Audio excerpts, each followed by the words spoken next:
Good morning বন্ধুরা, আমি পারমিতা আবার একটি নতুন ব্লগ নিয়ে হাজির হয়ে গেছি। জানি অনেক দিন পর ব্লগ নিয়ে এসেছি, আসলে রেগুলারলি করা হয় না। তো যাই হোক, আজকে খুব ভালো একটা দিন, আজকে নববর্ষের দিন। তো সবাইকেই প্রথমে জানাই শুভ নববর্ষ। গুরুজনদের আমার প্রণাম, আর ছোটদের আমার অনেক অনেক অনেক ভালোবাসা।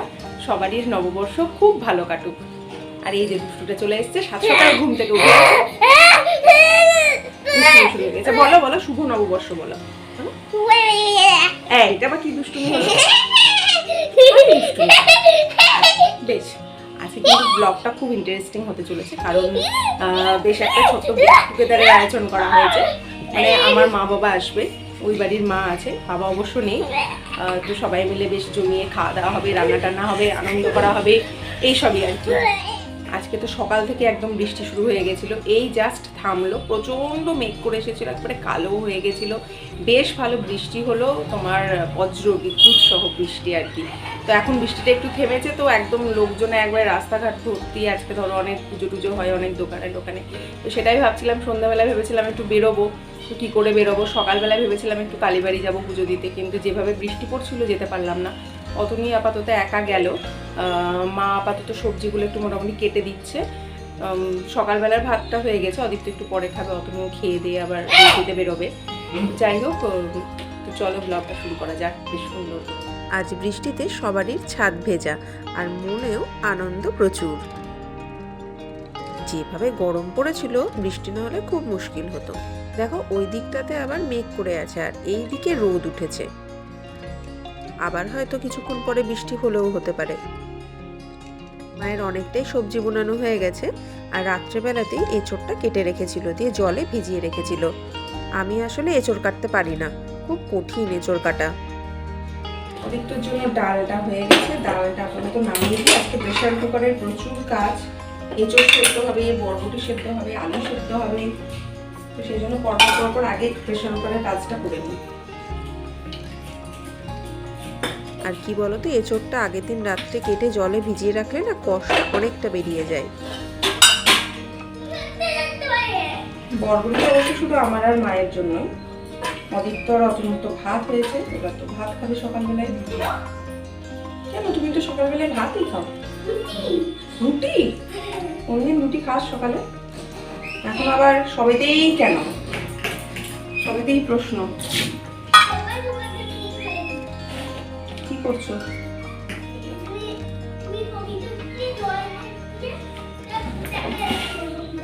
তাই?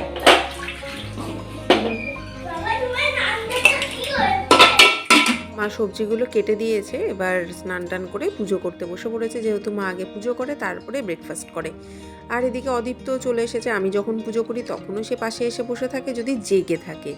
আর মা পুজো করছে, মায়ের পাশে এসে বসে আছে। তার আবার ঘরে অনেক ঠাকুর আছে, সে ফুল নেবে বলে এখন বসে আছে, তার ঠাকুরগুলোকে পুজো করবে বলে। আগে ছোটবেলায় বসে থাকতো বাতাসা বা নকুল দানা খাওয়ার জন্য, আর এখন বসে আছে ফুল নিয়ে। ঘরে কিছু মানে ঠাকুর ওর আছে, সেগুলো পুজো করবে বলে। আজকে পয়লা বৈশাখ, মানে ধরো একটু ভালো ভালো খাওয়া দাওয়া তো থাকবেই। তো নববর্ষ, মানে বাঙালির নববর্ষ মানেই তোমার মাছ তো অবশ্যই থাকবে। তো সেই জন্য আজকে হবে ইলিশ মাছ, সর্ষে ইলিশ। আর তোমার ইলিশ মাছ মানে তো জানো, আমার ইলিশ মাছের তেল দিয়ে ভাত খেতে, মানে ইলিশ মাছ ভাজার তেল দিয়ে ভাত খেতে, বা আলু ভর্তা ইলিশ মাছ ভাজার তেল দিয়ে খুব ভালো লাগে। তো সেই জন্য আলুর ভর্তা থাকবে, একটু মাছের তেলও আলাদা করে আমার জন্য রেখে দেবো। আর তোমার হবে এঁচোড় আলুর তরকারি, আর অদিত্যর জন্য আলাদা করে মাছের ঝোল হবে। আর কালকে মোচা করা হয়েছিল, তাই আজকে একটু মোচার চপ করা। আর শেষ পাতে একটু চাটনি না হলে তো চলবেই না। আর এখন যেহেতু ধরো কাঁচা আম উঠতে শুরু করে দিয়েছে, সেই জন্য আর হবে কাঁচা আমের চাটনি। মাও চলে এসেছে। আর এদিকে এঁচোড়টাকে দেখো নুন আর হলুদ দিয়ে সেদ্ধ করতে দিয়ে দিচ্ছি, তাহলে আর যেটুকুনি কষ আছে সেটাও ধরো বেরিয়ে যাবে। আর এমনিতে প্রেশার কুকারে সেদ্ধ না করলে না, এঁচোড় সেদ্ধ তো অনেক সময় লাগে। এই দেখো, রাতে ভিজিয়ে রাখা হয়েছিল বলে জলটা কিরকম কালো হয়ে গেছে, আর একদম আঠা আঠা হয়ে গেছে, হাত দিলেই আঠা লেগে যাচ্ছে। দুই মায়ে মিলে এখন বিশাল গল্প জুড়েছে। এ দেখো, মা এদিকে চা করছে, অদীপ্ত এখানে বসে আছে। ওই মাও ছিল, গল্প করছিল, এক্ষুনি বাইরে গেল। আর অদীপ্ত আছে মানে তো সারাক্ষণ বক বক বক বক। তুই এখানে কি করছিস? চা করা দেখছো? বাবা, ইলিশ মাছগুলোতে নুন হলুদ মাখানোই ছিল। ইলিশ মাছ, মাছের তেল এগুলোকে ভেজে নিচ্ছি। হালকা করেই ভাজবো, আর সেই ভাজার তেলটা একটু উঠিয়ে রাখবো। আলুর ভর্তাতে দেবো, আর একটু আলাদা করে এমনি উঠিয়ে রাখবো। তোমরা চাইলে ইলিশ মাছটা কাঁচাতেও করতে পারো, কাঁচাতে কিন্তু আরো বেশি টেস্ট হয়। সর্ষে ইলিশের কাঁচা ইলিশ দিয়ে সর্ষে মাছ করাটা রেসিপি কিন্তু আমার চ্যানেলে দেওয়া আছে, তোমরা চাইলে দেখে নিতে পারো। আর ইলিশ মাছে কিন্তু তেলটা একটু বেশিই লাগে, সেই জন্য আরেকটু তেল দিলাম। সব মাছগুলো ভাজা হয়ে গেছে, আলুর ভর্তার জন্য তেল উঠিয়ে রেখে দিয়েছি, এমনি একটু তেলও উঠিয়ে রেখে দিয়েছি। এবার কাঁচা তেলেই দিয়ে দিচ্ছি লবণ, হলুদ, কালো জিরে, দিয়ে জল দিয়ে একটু ভালো করে মিশিয়ে নিচ্ছি। তারপরে দিয়ে দেবো হালকা করে ভেজে রাখা মাছগুলো। অতনু অবশ্য বলছিল যে চলো রেস্টুরেন্টে গিয়ে খেয়ে আসি সবাই মিলে। তো আমি বললাম যে না, ফার্স্টের দিন, বছরের প্রথম দিন, নববর্ষের দিন রেস্টুরেন্টে খেতে ঠিক ইচ্ছে করছে না, বরং বাড়িতেই মাছ আনো, মাছ করব। বেশ ভালো কিছু মাছ, ইলিশ মাছ বা হয়তো পাবদা মাছ, এই ধরনের কিছু। চিংড়িটা যেহেতু আমি খাই না, সেই জন্য বললাম যে অন্য কিছু মাছ এনো, তাহলে মাছে ভাতে বাঙালি। তাই নববর্ষের দিনে মাছই করবো, আর বাড়িতেই রান্না করব, বাড়িতেই সবাই মিলে খুব মজা করব। ইলিশ মাছের তেল, কাঁচা লঙ্কা আর লবণ দিয়ে আলুর ভর্তাটা মেখে নেব। আর কালকে তোমার মোচার তরকারি হয়েছিল পেঁয়াজ রসুন দিয়ে, ডাল দিয়ে, মুসুর ডাল দিয়ে। এই রেসিপিটা আমার চ্যানেলে দেওয়া আছে, তোমরা চাইলে দেখে নিতে পারো। সেই মোচাটাই, মানে কষানো মোচাটাই তুলে রেখেছিলাম, মানে ডালটা দেওয়ার আগে পর্যন্ত। পেঁয়াজ, আদা, রসুন, টমেটো, কাঁচা লঙ্কা আর তোমার একটু গরম মশলা, একটু মিট মশলা, এই সমস্ত দিয়ে মোচাটাকে আর আলুটাকে ভালো করে কষিয়ে নিয়েছিলাম। আর শেষে ডালটা অ্যাড করে কিছুক্ষণ ফোটাতে হয়। ওই ডালটা অ্যাড করার আগে মোচাটা একটু তুলে রেখেছিলাম, কারণ কি বলতো, একটা মোচা আনলে না বেশ অনেকটা হয়, আর তার মধ্যে যদি একটু মুসুর ডাল সেদ্ধ অ্যাড করা হয় তাহলে আরও অনেকটা বেড়ে যায়। এবার এতটা ধরো খাওয়া সম্ভব হয় না, সেই জন্য হয় নষ্ট হয়, একই রান্না ধরো দুবেলা খেতে ইচ্ছেও করে না। সেই জন্য আমি কি করি, যখনই মোচা আনে এইভাবে তুলে কিছুটা রেখে দিই, তাহলে তার পরের দিন মোচার চপ করি, আর সেটা ধরো সবাই খেতে ভালোবাসে। অন্য ধরনের একটু রান্নাটা হয়, গরম ভাতে খেতে তো খুব ভালো লাগে। আর অদীপ্ত মোচার চপ খেতে ভালোবাসে, সেই জন্য তোমার লঙ্কাটা এখনো পর্যন্ত দিইনি। অদীপ্তর জন্য আগে মোচার চপটা বানিয়ে নেব, তার জন্য দিয়ে দিলাম ব্রেড ক্রাম্বস, দিয়ে ঝাল ছাড়া অদীপ্তর জন্য দুটো করে রেখে দিচ্ছি। তারপরে আমাদেরটাতে আরও কিছু জিনিস অ্যাড করব। দিয়ে দিচ্ছি কাঁচা লঙ্কা কুচি, যেহেতু কাঁচা লঙ্কা আগে থেকে দেওয়া ছিল না। আর দিয়ে দিচ্ছি ভাজা মশলা, আর দিয়ে দেব গোলমরিচ গুঁড়ো। ব্রেড ক্রাম্বসটা দিলাম যেহেতু বাইন্ডিংটা খুব ভালো হবে সেই জন্য। আর আলু তো তোমার মোচার তরকারিতে দেওয়াই ছিল, সেই আলুগুলোকে মেখে নিয়েছি। এবার ভালো করে মাখিয়ে নিয়ে একদম বড়াটা রেডি করে রেখে দেবো, যে যখন ভাত খাবে তখন তাকে ভেজে দেবো গরম গরম। আলুর চপ বা মোচার চপ বা বড়া যেটাই বলো না কেন, ঠান্ডা হয়ে গেলে কিন্তু খুব একটা মানে ভালো লাগে না খেতে, যে কোনো খাবারই। তাই এই চপ বা বড়াগুলো গরম গরমই ভেজে দিই। এই দেখো কি সুন্দর বাইন্ডিংটা হয়েছে, দেখো একটুও কিন্তু ভেঙে যাচ্ছে না, বা খুব যে পাতলা হয়েছে হচ্ছে না শেপটা, সেটাও কিন্তু নয়, একদম পারফেক্ট হয়েছে। আর এইভাবে মোচার চপ করে দেখবে, দারুণ লাগে কিন্তু খেতে। ইলিশ মাছটা ওইদিকে সেদ্ধ হয়ে গেছে, যেহেতু ইলিশ মাছ হতে খুব একটা বেশি সময় লাগে না, তো সর্ষে আর কাঁচা লঙ্কা একসঙ্গে বেটে নিচ্ছি।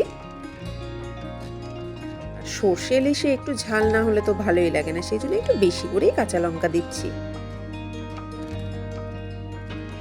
এই দেখো ইলিশটা সুন্দর সেদ্ধ হয়ে গেছে। এবার সর্ষে বাটাটা আমি হাতে করে ছেঁকে দিয়ে দিচ্ছি, তাহলে কি বলতো, এই সর্ষের যে কালো খোসাগুলো সেগুলোও পড়বে না, আর তোমার সেই জন্য তেতোও হবে না। কিন্তু তোমরা চাইলে ছাঁকনি দিয়েও ছেঁকে দিতে পারো, কিন্তু আমি ছাঁকনি দিয়ে ছেঁকে দিই না, তাহলে কি বলতো, একটু পাতলা পাতলা হয় ঝোলটা, সেই জন্য আমি এরকম হাত দিয়েই ছেঁকে দিই। হাই ফ্লেম করে দিয়েছি, একটুখানি ফুটিয়ে নেব, এই মোটামুটি 1 মিনিট মতো, তারপর ফ্লেমটা লো করে দেবো, দিয়ে ওই সর্ষের যে ফেনাটা আছে সেইটা কাটা পর্যন্ত একটু ফুটিয়ে নেব। চিন্তা নেই, তেতো হবে না। আর অনেকে তোমরা কাঁচা তেল দিতেও পছন্দ করো শেষের দিকে, সেটাও দিতে পারো, আবার নাও দিতে পারো, যার যেটা পছন্দ। সে মনে হলো তেলটা একটু কমই হয়েছে, সেই জন্য আমি আবার একটু কাঁচা তেল দিলাম। আরও 2-3 মিনিট মতো রান্না হবে। তো তা করতে করতে কাঁচা তেলের গন্ধটা অবশ্য আর থাকবে না, আর আমার কাঁচা তেলের গন্ধটা খুব একটা ভালোও লাগে না। এই দেখো ফেনাটা কেটে গেছে, এবার না গ্যাসের ফ্লেমটা আমি অফ করে দিলাম। এবার এঁচোড় আলুর তরকারিটা করে নেবো, সেই জন্য এলাচ আর তেজপাতা দিয়ে দিলাম। আর কি বলতো, রসুন বাটাটা না দিতে গিয়ে দেখছি একটু কম পড়বে, সেই জন্য একটু রসুন, কাঁচা রসুনই থেতো করে দিয়ে দিলাম তেলে, তাহলে রসুনের ফ্লেভারটা তেলে চলে আসবে, আর রসুন যেটা কম হয়েছিল সেটা ঠিকঠাক হয়ে যাবে। লবণ আর হলুদ দিয়ে দিলাম, দিয়ে প্রথমে তোমার পেঁয়াজ, কাঁচা লঙ্কা আর আলু এইগুলোকে ভেজে নেব, দিয়ে ওই মোটামুটি মাংসের মতো করেই তরকারিটা করে নেব। শনিবার দিন করলে নিরামিষ করে করি, সেক্ষেত্রে কি বলতো পেঁয়াজ রসুনটা দিই না, বাকি সব জিনিসগুলো দিই, টমেটো ফমেটো সবই দিই, আর শেষে একটু ঘি অ্যাড করে দিই, তাতে কিন্তু টেস্টটা অনেক বেশি এনহ্যান্স হয়। আর এঁচোড় খেতে অনেকটা মাংসের মতো লাগে বলে এঁচোড়ের তো নামই আছে গাছ পাঠা। মানে পাঠার মাংস খেতে যেরকম সুস্বাদু হয়, এঁচোড়ও নাকি সেরকমই সুস্বাদু হয়, সেই জন্য যেহেতু গাছে হয় সেই জন্য নাম হচ্ছে গাছ পাঠা। শেষে একটু দিলাম মিট মশলা। এবার দিয়ে দিচ্ছি সেদ্ধ করে রাখা এঁচোড়গুলো, দিয়ে মশলার সাথে ভালো করে কষিয়ে নেব, তারপরে জল দিয়ে সেদ্ধ করে নেব, আর হয়ে গেল এঁচোড়ের তরকারি। আর খেতে কিন্তু মাংস থেকে কোনো অংশেই কম লাগে না। আর এই যে আমাদের পাপান সোনা জল খেতে এখন ব্যস্ত, আর হাতে রিমোট নিয়ে টিভি চালাচ্ছে। ঘরটার কি অবস্থা করেছে দেয়ালগুলো সে তো তোমরা দেখতেই পাচ্ছ। ভূত এঁকে, স্মাইলি এঁকে, যা নয় তাই লিখে যা ইচ্ছা তাই করে বেড়াচ্ছে, কিছুতেই শুনছে না। বারবার বলছি লিখিস না, আঁকিস না, খাতায় কর, কে কার কথা শোনে। অদিত্য কিন্তু এখন কলা ছাড়ানো শিখে গেছে, নিজে নিজেই ছাড়াতে পারে, নিজে নিজেই খেতে পারে। তো আমার একটু সেক্ষেত্রে সুবিধাই হয়েছে, সেই জন্য ওকে বললাম তুই কলাটা ছাড়িয়ে খা, আমি আপাতত বাকি রান্নাটা সেরে নিই। ওকে থালাটা কেন দিয়েছি বলো তো, থালা যদি না দিই না তাহলে কলার খোসাগুলো কি করে বলো তো, গোটা মেঝেতে ছড়িয়ে ছিটিয়ে রেখে দেবে, ওই নিজে ধাঁই করে পড়বে, সেই জন্য ওকে এরকম একটা থালা দিয়ে দিই, খোসাগুলো যাতে ওখানটায় রাখতে পারে। অবশ্য ফলের মধ্যে শুধু কলাটাই নিজে নিজে খেতে পারে, আরগুলো তো জুস করে ওকে চামচে করে খাইয়ে দিই। এই দেখো এঁচোড়টা সুন্দর করে কষানো হয়ে গেছে, এবারেতে জল দিয়ে আর একটু সেদ্ধ করে নেব, তাহলেই রান্না কমপ্লিট হয়ে যাবে।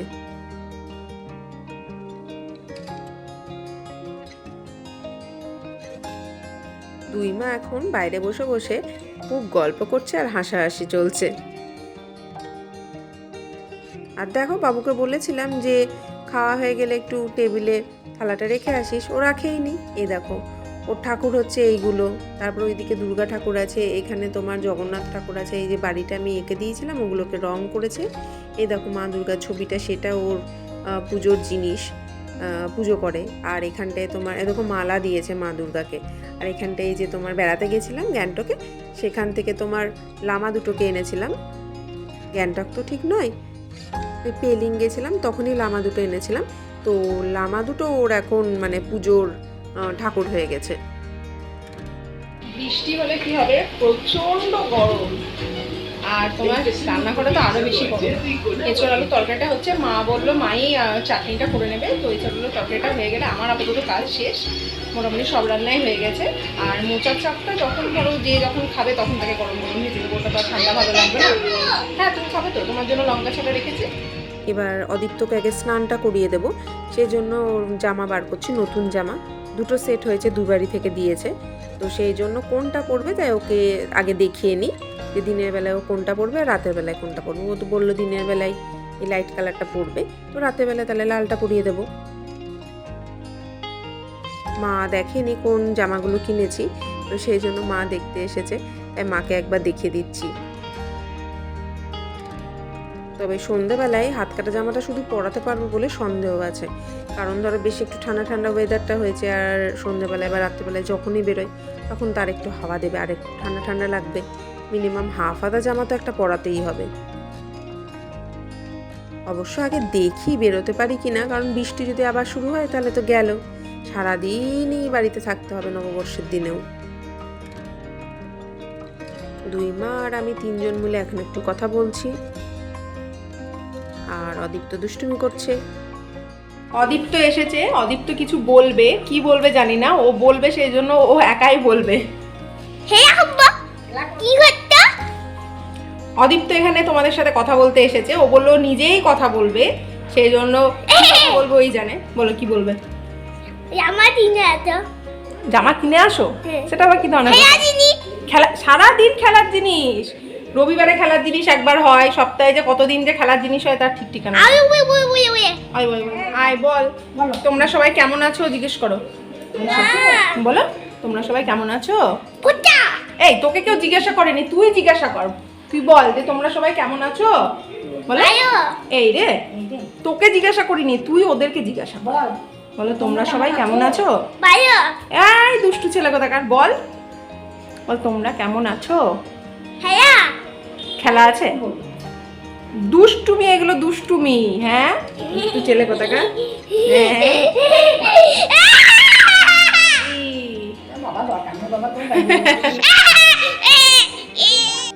এ দেখো মা এখানে আমটাকে ভেজে চাটনিটা করতে লেগেছে। তা করতে করতে আমি অদীপ্তকে স্নানটা আগে করিয়ে দিই। আজকে অবশ্য অল্পই স্নান করাবো, যেহেতু ওয়েদারটা ঠান্ডা ঠান্ডা আছে। চলো নতুন জামা তো পরানো হলো, এবার চুলটা আছড়িয়ে দিই, ব্যাস তাহলেই হয়ে যাবে। আর অদীপ্তর পেছনে তো দেখতেই পাচ্ছ যে কত ভূতনি সব আঁকা আছে। আর যাদের বাড়িতে একটা দুটো করে ছোট আছে, আমার মনে হয় তাদের বাড়িরও আমার মতনই দশা।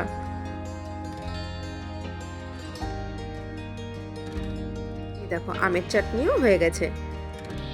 গুড ইভিনিং বন্ধুরা, এখন মোটামুটি বাজে 7:10 মতো। সবাই মিলে একটু বেরোবো, দিয়ে দেখে একটু দিদিভাইয়ের বাড়ি যাবো ভেবেছি। আমি অদীপ্ত দুই মা সবাই মিলেই বেরোচ্ছি। নতুন জামা টামা পরিয়ে বাবুকে পরিয়ে আর আমরা পরে রেডি হয়ে গেছি একদম। তো চলো আমরা তিনজন মিলে এখন চলেছি দিদিভাইদের বাড়ি, আজকে পাপান সোনাকে নিয়ে। দুই মায়ের শাড়িটা অনেকটা একই হয়ে গেছে। আর আজকে কিন্তু সবাই নতুন জামা পরে নিয়েছি আমরা। দিদিভাইয়ের বাড়িতে যাওয়ার অবশ্য আর একটা কারণও আছে, দিদিভাই কিছু বেশ সুন্দর সুন্দর শাড়ি তুলেছে, তাই যদি পছন্দ হয় তো পুজোর জন্য আমি আর দুই মা একটা করে শাড়িও নেব ভেবেছি। এই যে দুই ভাই মিলে অত্যাচার চলছে একবারে। এই যে কাকিমা আর দিদিভাই। ফোনটা দিদিভাইয়ের বাড়িতে রেখে চলে এসেছিলাম, সেই জন্য কি কিনলাম সেটা নেক্সট ভিডিওতে তোমাদের দেখাবো। আজকের মতো ওকে, বাই।